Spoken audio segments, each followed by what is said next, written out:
Salut à tous, c'est Choupsi et bienvenue pour cette nouvelle vidéo. Je suis content de vous retrouver et dans cette vidéo nous allons voir ensemble comment installer Windows 11 avec VMware Workstation.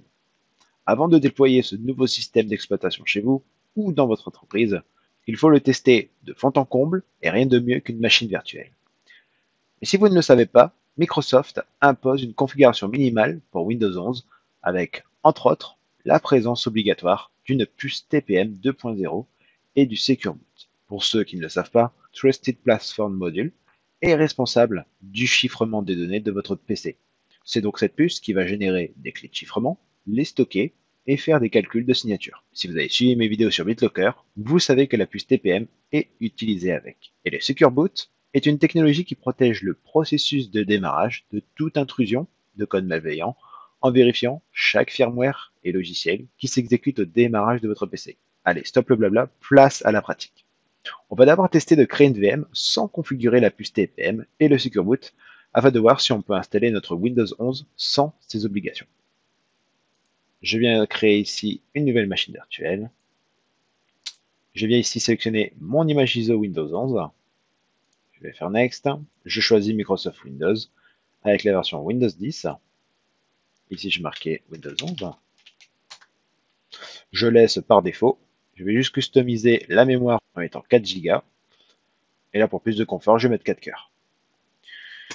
Et je vais finish.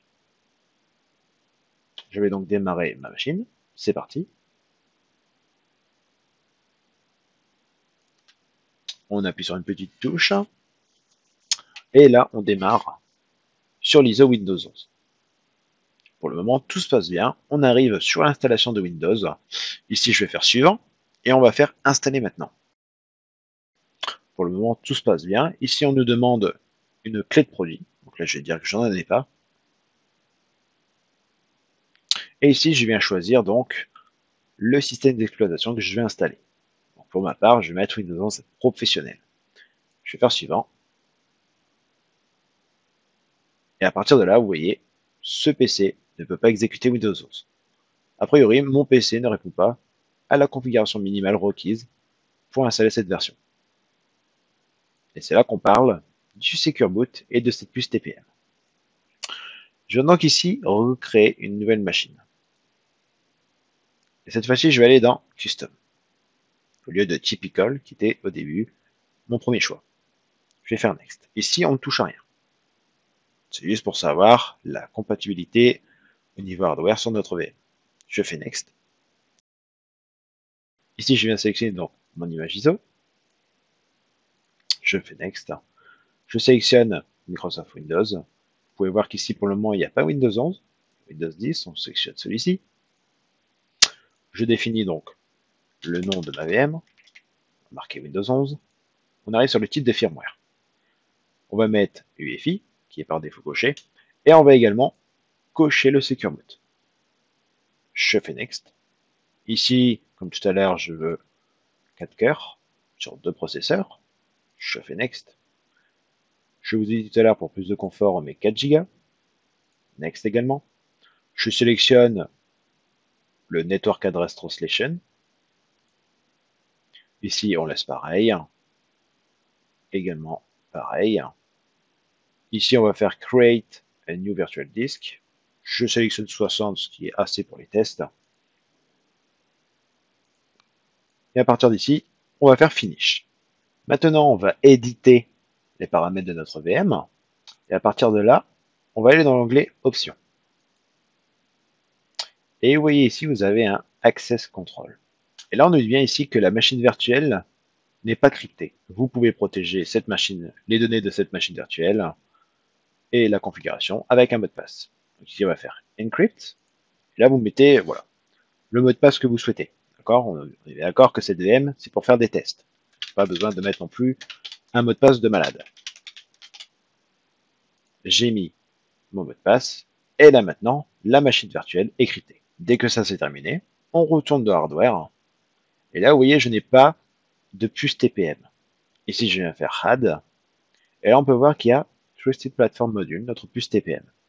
Il faut bien faire attention de faire la manipulation précédente, c'est-à-dire le Option, Access Control, et de mettre un mot de passe afin de chiffrer la machine virtuelle. Si vous ne le faites pas, oui, vous verrez bien la pub TPM, mais le bouton Finish sera grisé.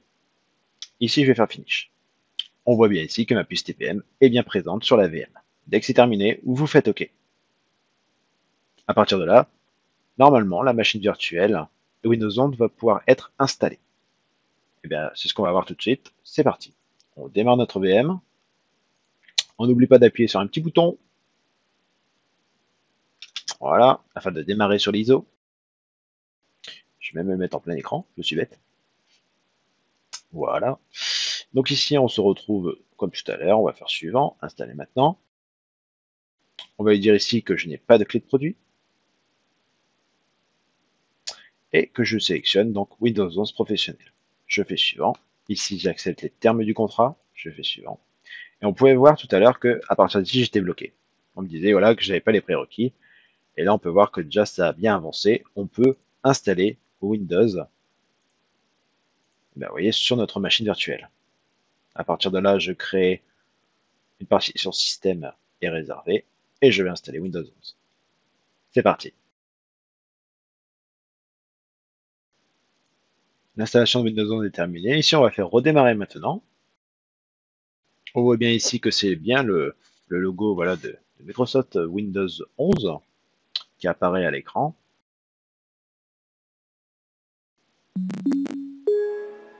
Après quelques minutes d'installation, nous voilà enfin arrivés sur la configuration de Windows 11.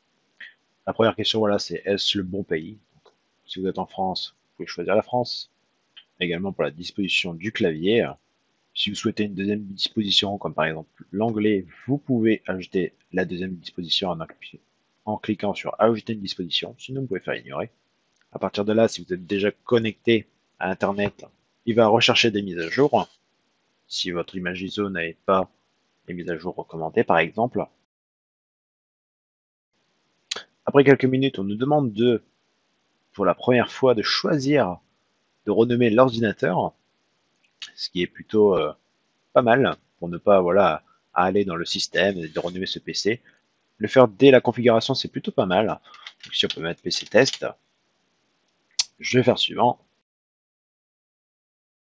À partir de là, pour renommer un PC, vous le savez très bien, il faut redémarrer. Donc là, c'est ce qu'il est en train de faire, afin de prendre en compte le nouveau nom de l'ordinateur. Ici, donc c'était PC-test. Ici, vous avez deux possibilités, soit utiliser un compte Microsoft pour une utilisation donc personnelle, ou alors le configurer donc pour le travail ou bien pour l'école. Ici, moi, je vais faire configurer pour le travail. Je vais faire suivant. Ici, moi, j'aime pas trop mettre directement le compte Microsoft. Donc, pour ce faire, c'est comme sur Windows 10. Ici, on va faire option de connexion et je vais faire joindre le domaine à la place. À partir de là, on nous demande qui va utiliser cet ordinateur. Je vais mettre par exemple utilisateur. Et ici, je vais créer un mot de passe. Il faut savoir que là, quand vous renseignez le nom d'utilisateur et le mot de passe, c'est le compte local de la machine. D'accord? Donc ici, vous n'êtes pas obligé non plus de saisir un mot de passe. Vous pouvez faire suivre. À partir de là, c'est la même configuration comme Windows 10 avec les options facultatives. Vous pouvez faire non à chaque fois. En tout cas, moi, c'est ce que je fais. Jusqu'à un moment donné, ne plus en avoir et arriver sur le système d'exploitation Windows 11. Après ces quelques étapes, on nous dit un petit bonjour. Il va donc préparer les informations, c'est-à-dire créer la session, le compte local. Après quelques minutes, nous sommes arrivés sur le système d'exploitation Windows 11. Le voilà enfin. À partir de là, on peut voir qu'il y a, oui, une nouvelle barre de menu. Hein. C'est un peu comme Apple, on va dire, un peu le dock tout en bas, où on retrouve le bouton démarrer. On peut faire comme sur Windows 10, je pense. Voilà, on peut faire un clic droit dessus afin de voir les différents onglets. Ici, on a une recommandation qui est la prise en main. Donc pour celui-là qui veut découvrir Windows 11, je lui conseille de commencer par là, afin de prendre en main ce nouveau système d'exploitation. Donc dès que vous êtes arrivé sur Windows 11, la première chose à faire si vous êtes sur VMware Workstation, c'est d'installer les VMware Tools. Pour ce faire, vous allez tout en haut sur VM et vous faites Install VMware Tools. Ici, vous cliquez sur Installer. On va se diriger sur l'explorateur de fichiers, sur ce PC, ou directement sur le lecteur de DVD. Et ici, on va faire Setup 64. Ici, je vais dire oui. Et VMware commence à préparer l'installation. N'oubliez pas que quand vous êtes sur VMware Workstation, les VMware Tools sont très importants. Ça permet d'améliorer les performances de votre machine. Par exemple, avec des performances graphiques, parce que là, actuellement, vous pouvez voir qu'on est sur un petit carré de rien du tout, alors que dès que vous allez l'installer, vous allez être sur une interface complète sur votre écran. Vous pouvez alors avoir aussi des dossiers partagés, faire du copier-coller, etc. Voilà, vous voyez, c'est déjà un peu mieux au niveau de votre écran. Ça prend tout l'espace de l'écran, c'est ce qui est très bien. Ici, on va faire non. Et donc là, c'est terminé pour l'installation de Windows 11. On va juste vérifier un truc, c'est de vérifier est-ce que la puce TPM est bien présente. Donc ici, on va faire la petite barre de recherche, on va taper TPM. Et on peut voir ici sécurité des systèmes. On tape dessus. On peut voir ici le processus de sécurité. Si je fais détail, on peut voir ici qu'il y a bien une puce TPM en 2.0 qui est bien présente. D'accord? Si je reviens en arrière, on peut voir ici que le démarrage sécurisé est activé, ce qui signifie que le Secure Boot est bien activé sur notre VM. Grâce à ce tutoriel, vous avez installé Windows 11 sur VMware Workstation. Malheureusement, pour ceux qui utilisent VirtualBox, pour le moment, on est le 9 octobre, il n'y a toujours pas de correctif établi pour installer Windows 11 donc sur VirtualBox. A priori, l'équipe y travaille. Les correctifs seraient disponibles fin octobre. On va attendre tout cela et je ferai, je pense, une vidéo également sur VirtualBox. Merci d'avoir regardé cette vidéo. N'hésitez pas à mettre un pouce bleu ainsi qu'un commentaire, je me ferai un plaisir de vous répondre. A très bientôt pour de prochaines vidéos. C'était Choupsi, terminé.